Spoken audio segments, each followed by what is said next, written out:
Human trafficking is one of the most preoccupying problems that the world has been fighting against, but it is still unable to end it. It is estimated that 20.9 million people around the world are trapped in this shameful multi-billion-dollar industry. Precisely, $150 billion are made by those criminals every year, as indicated by Trafficking in Person report, a report published in June of 2016 by the U.S. Department of State under the direction of then Secretary of State John Kelly.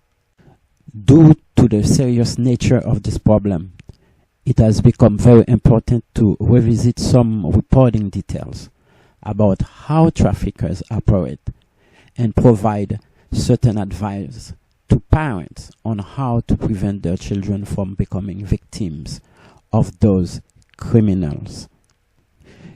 Human trafficking, according to many experts, falls under two categories: sex trafficking and labor trafficking. But in this piece, we mainly focus on sex trafficking and ways to identify and combat it. This Channel 4 news report shows the renewed efforts of law enforcement agencies to track down traffickers in order to prosecute them for their heinous crimes. We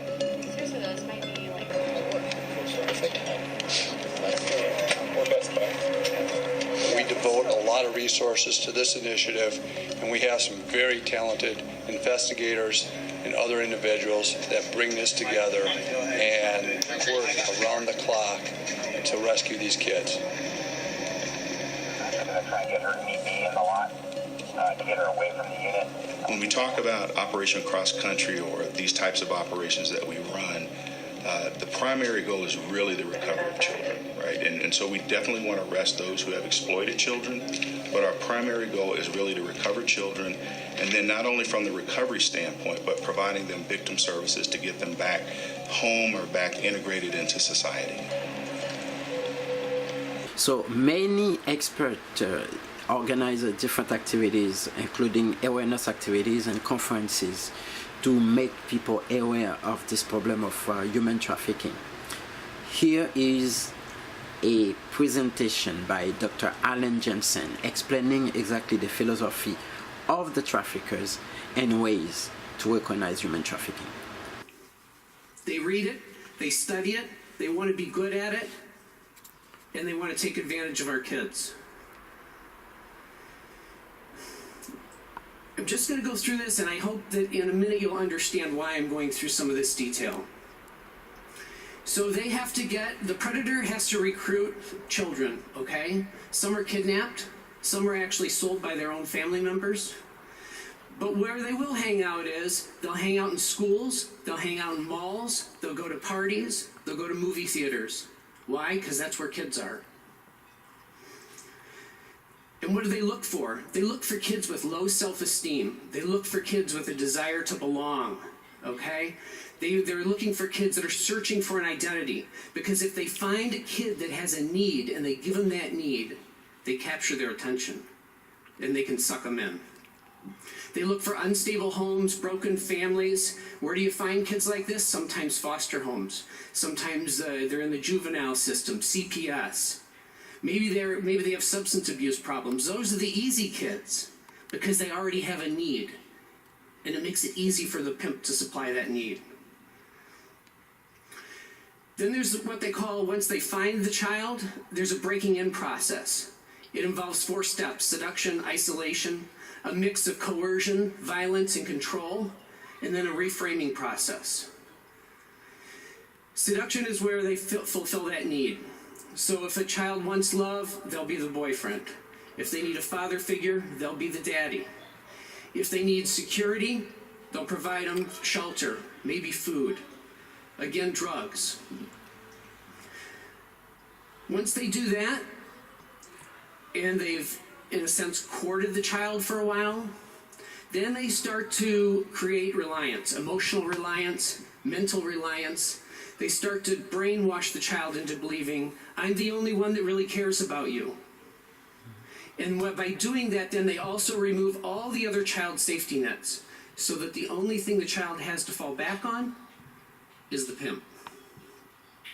The third phase is they have to get the child into prostitution. And this is done through that quote-unquote demonstration of love. I did this for you, now you have to do something for me. And they'll lie, they'll tell lies. Oh, it's only for a little while. Someday we're going to be together. It's going to be better. And that goes on, and then the physical and emotional abuse begins. And if the child pushes back, they're made to believe the whole thing is their fault. That adds more guilt and adds more complexity to the problem. And then finally there's a reframing.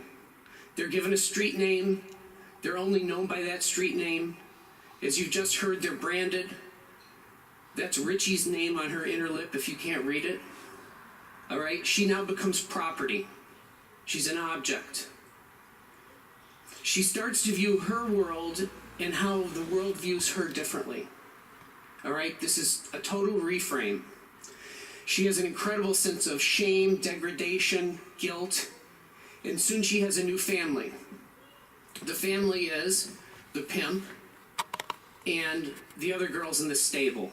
Okay, you have heard it clearly from the reporting and also from Dr. Jensen that the traffickers are out there just to get your children, to lure them into believing in them, into doing things that they don't want to do.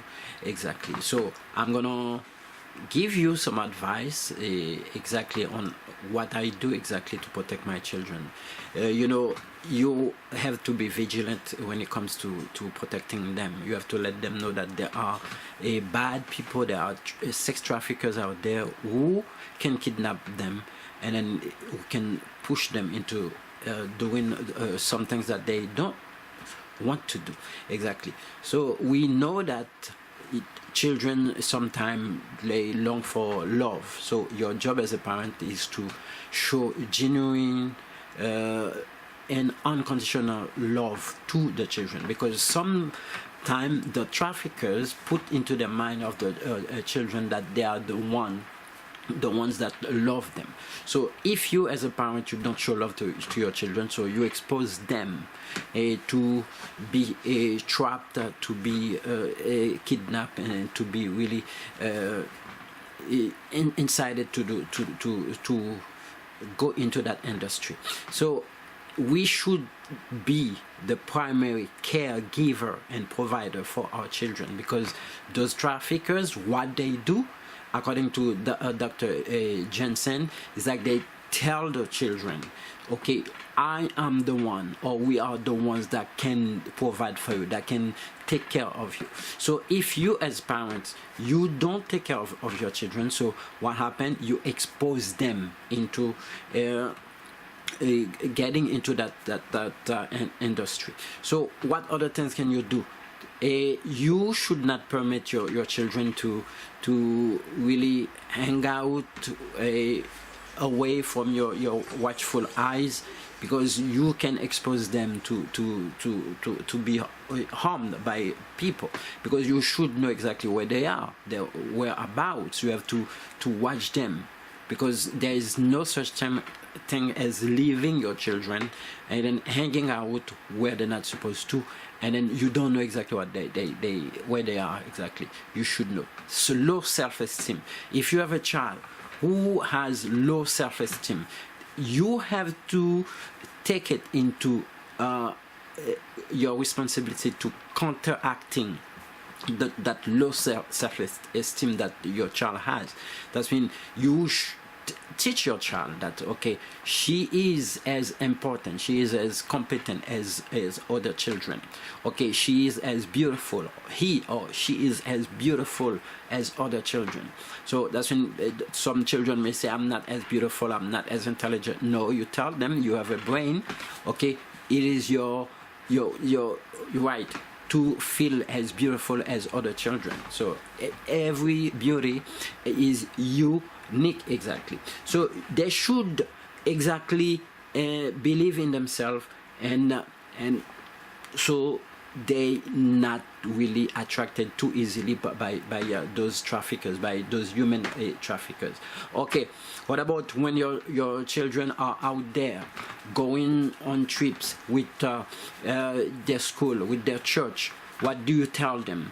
Do you tell them to wander around and not being in groups? Because one thing that I teach my child, wherever you go, so make sure that you are with someone else, because some bad guys are watching them.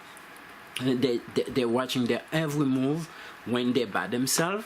Okay, if they're walking by themselves, and then without knowing, you may not see your child.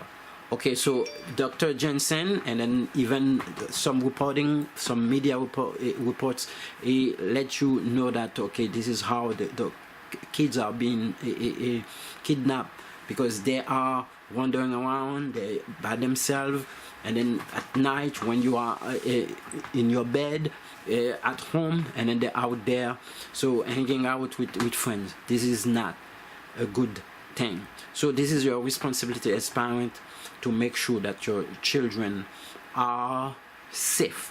There are so many other factors that we can take into account, but these are some of the things that I wanted to talk about. So there's a danger out there. So the human trafficking industry, reports indicate that there are 20.9 millions of people, okay, being used as slave, either as sexually trafficked people, or as people who are working exactly under pressure. So this is your job. And then the same reports says also $150 billion are being made by those people. This is a big industry. So there are so many things in vogue. Okay, so your job as parents is to keep your little ones, is to keep your children, whatever ages they are, to keep them safe, because those people, those human traffickers, they're not playing. So if you like what you heard, you can subscribe to the channel, the Willie Delmas channel, so we can have discussions on different topics. Thank you. Bye. Ciao.